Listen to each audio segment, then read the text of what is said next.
All right, so we were off running errands, if you can even hear me, and the axle on the Golf decided it wanted to break.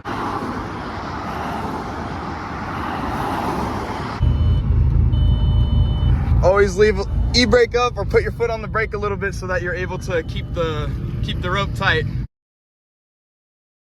All right, so we're finishing up some orders because it's been a few days. I'm a little bit behind, so that was my bad.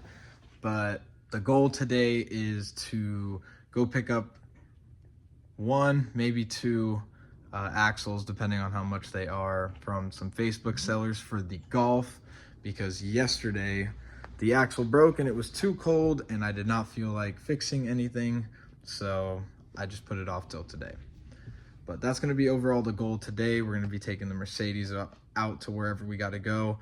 If I cannot find something, then I will be going to Pick and Pull. And if we do end up going there, obviously, I'm going to take you guys with me.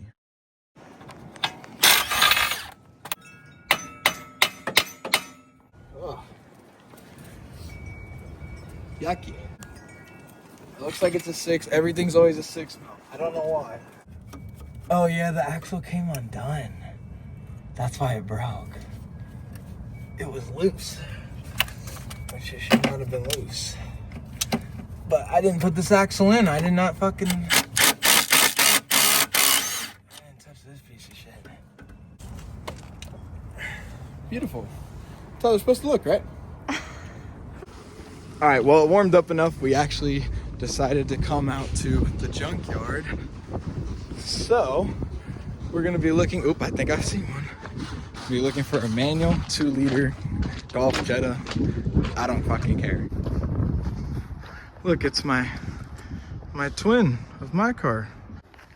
All right, so I think we found one that's gonna end up working. These ones do have a bigger inside axle flange, but I believe if I pull that out, then I can use this whole axle. So I just gotta hope that that comes out. Well, I forgot that these were triple squares. I didn't bring those today, so I'm gonna have to wait. So we're gonna try this other one that's here. Hopefully they have one. $40 trip to Harbor Freight later, and we are back. I decided I am going to take the 180 axle because this part is the same, and I'm gonna go ahead and pull that flange out with it and all the bolts. We should be good. All right, we got it out. It appears to be aftermarket, which sucks, but if I can get it for kind of cheap, then it'll be worth it. You know, even like, I don't know what, like 40 bucks. If I can get it for like 30, 40 bucks, I'd say this is worth it because these are like 200. All right, so we're done. So what we ended up doing was 180 axles and 2.0 auto axles have the same flange. This axle is beefier, but has this flange. All right, old axle flange, new axle flange. All right, so for like 2 days now, a little over 2 days, it snowed and it was really, really cold and I was not able to work on the car. So what we're doing today is we're going to be, I haven't got the downpipe modified yet, but I'm gonna set it in the car and then just kind of get everything how it's supposed to be, get the transmission, get the clutch, get everything bolted together, get it in the car, see how it's looking, see kind of how I want to do stuff as far as cooling, electrical, pretty much all of that. And then also something that we're gonna do today. So on BMW transmissions, the pivot pin right here, that is what the clutch fork is attached to. So when you push the clutch in on that side, it actuates everything. Well, on these, they are plastic. And so what we're gonna be doing today, since this transmission has been on this engine, that engine twice, and then the original engine in the car is probably got, you know, well over 250,000 miles. And we're gonna upgrade it with the stainless steel one today.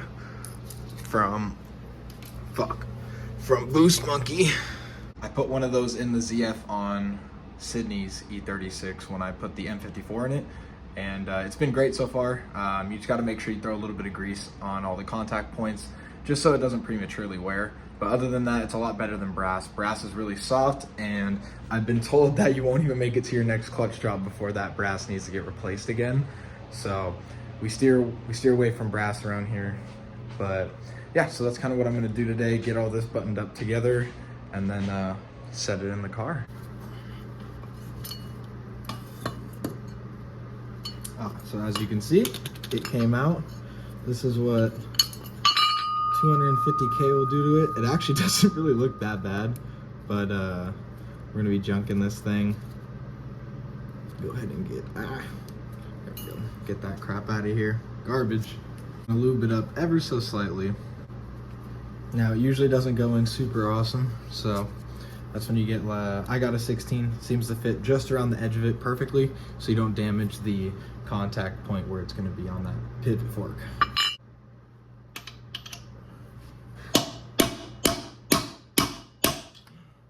It's a bit of a stubborn one, so don't be afraid to hit it. Oh, yep, and you'll know when it's done. Now this old throw-up bearing, yeah, it's cooked, but it's not as bad as a lot of others that I've had, considering this has been on like four engines now. Put it up into there. Give it a nice little shake. There she goes. And now you got to be really careful when you reinstall all of this, because this likes to move when if you like shake the transmission a lot or try to, go too hard. This shit loves to move. And once this misaligns and you put that in, put the slave in, shoots the rod in, and then you got to take it all back apart and fix everything. All right, before I forget, so I can take the rag that I already took off the top of the engine, I'm gonna put in these spark plugs that I ran in the Gulf for quite literally like 2 minutes. So I'm gonna re-gap these back down to what I run for boost and this guy, slap these in, and then we'll be ready to take this off the stand, mate these two together, and throw them in here.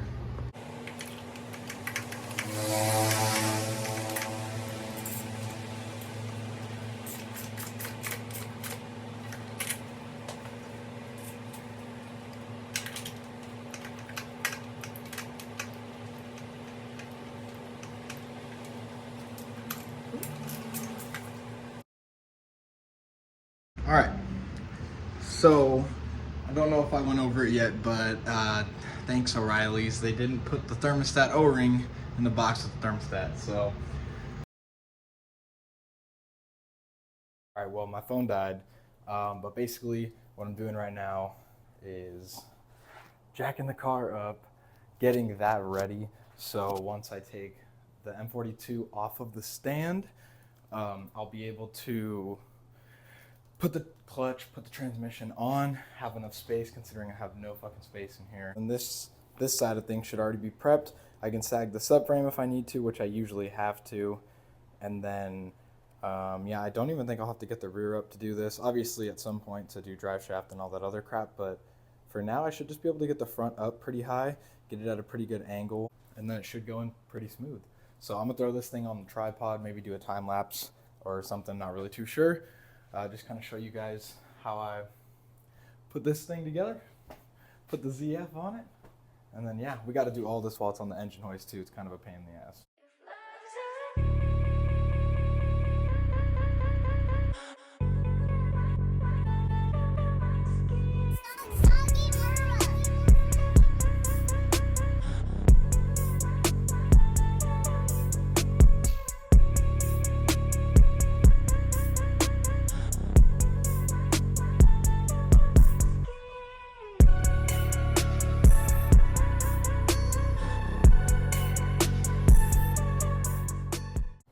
All right, quick break here. We are going to be replacing this 30-year-old pilot bearing. You can hear it. Cooked. So we're gonna do the old bread method because it works fantastic.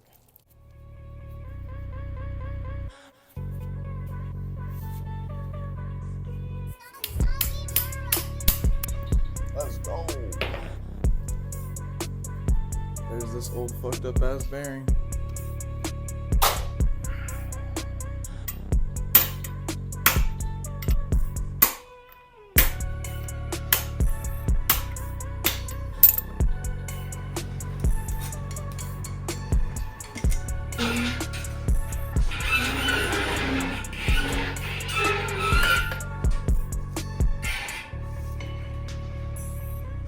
I do like that it almost lines up real nice, like right out the gate.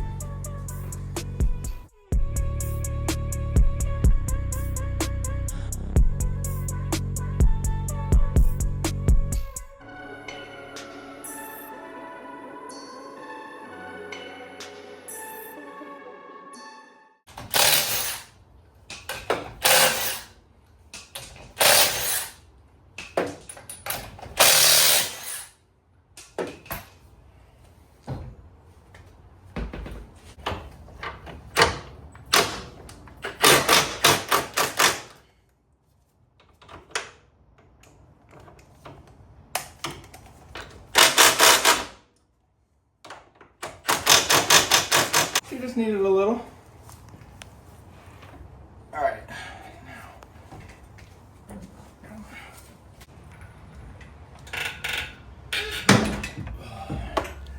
That fucking bolt, dude.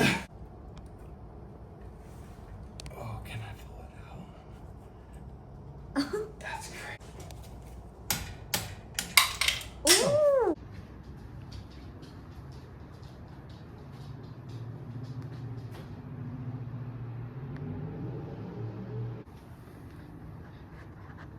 Let's go. New turbo fits. All right, so the last thing that I'm gonna be doing before I go to Trevor's house to get my downpipe welded is put the trans brace in. That's just so everything stays up. I'm not gonna connect the drive shaft fully, but I am going to slip it into the guibo like joint, just so it's not dragging on the ground. But yeah. All right, so we just went out to eat with my buddy Trevor. Took him to our favorite place. But now we're gonna, my bad, I just took a big old hit off the Benjamin. But now we're gonna go lop off this busted ass Marmon flange and go put this beautiful snap-in V-band. All right, so we came here to get the V-band welded onto my downpipe, and my boy picked up a new E46. What? He's got the period correct reupholstery job. What in the fuck? It's kind of hard. He doesn't like it. I like it. We might keep it. Blue's kind of lit. I could see it. Not like, I don't get it with the black carb. I don't know. But maybe if there was like, I don't know, a blue accent on the outside, like a blue pinstripe. Pinstripe down the side. Blue pinstripe. That'd be kind of hard. Why not? That would be insane. It's just no job. You're good to go. Exactly. Yeah, you could make it like a fucking, like a 240 almost. You do like small wheel, big tire. Oh shit. You know, slam it, fucking camber, make it like a freaking toge car. Fucking Japanese drift car. No, this thing's sick as fuck, dude. Yeah, this thing's gonna be dope. I forgot he also picked up an M50 for it. Let's go. That's what's up. Looking fancy. I forgot that I brought 2 very warm beers. We're gonna see how cold they get by just leaving them outside next to the Cobra and the E36. We're gonna set them in this snow pile. The best thing about buying things you don't know how to use on Marketplace is you get to figure out how to use them. That is what we do around here. Luckily, we don't have to figure out how to use these V-bands. You know, I bought this on Marketplace, bro. You did? How'd you know? Everything comes from Marketplace. What else? Where the fuck else would it come from? I gotta hold this shit. What in the fuck? Slave labor. Yes, sir. Just watch out. Master got me working.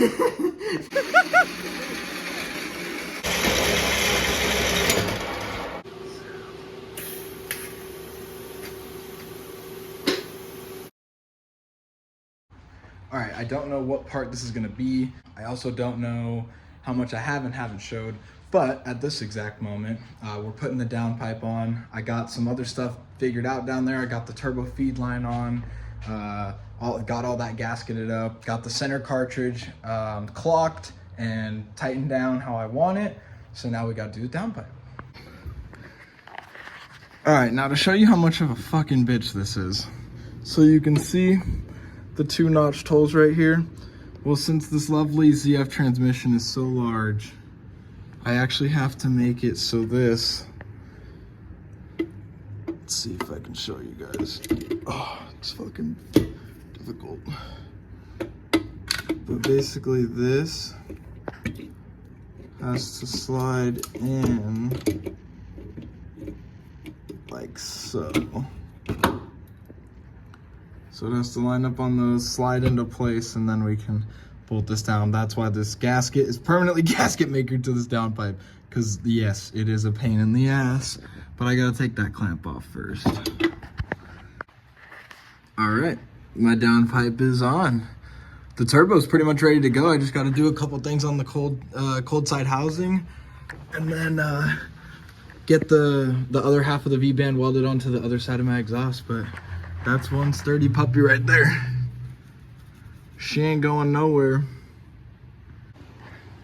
So I'm waiting on wastegate gaskets. I gotta clean this off, figure out a new mounting situation for this because this is a nightmare. And then, yeah. All right, well, typical BMW problems. All of my mounting points for the trans brace, they all stripped out. So I had to go get a kit, retap all 4, but now that's in. We got our downpipe. We just got to do fuel lines. Then we're good down here. We got the drive shaft in. It is looking good. Waiting on drain gasket for the turbo and a couple other things, and we should be finishing up on the bottom side here. Then it's just to deal with this stuff essentially, which there isn't nothing really I have to deal with. This has all been in here before, but just want to figure out wiring, how I'm going to route some stuff. I wanted to change some stuff anyways. Now I just need a wastegate gasket for that, put that back on, and yeah, kind of go from there.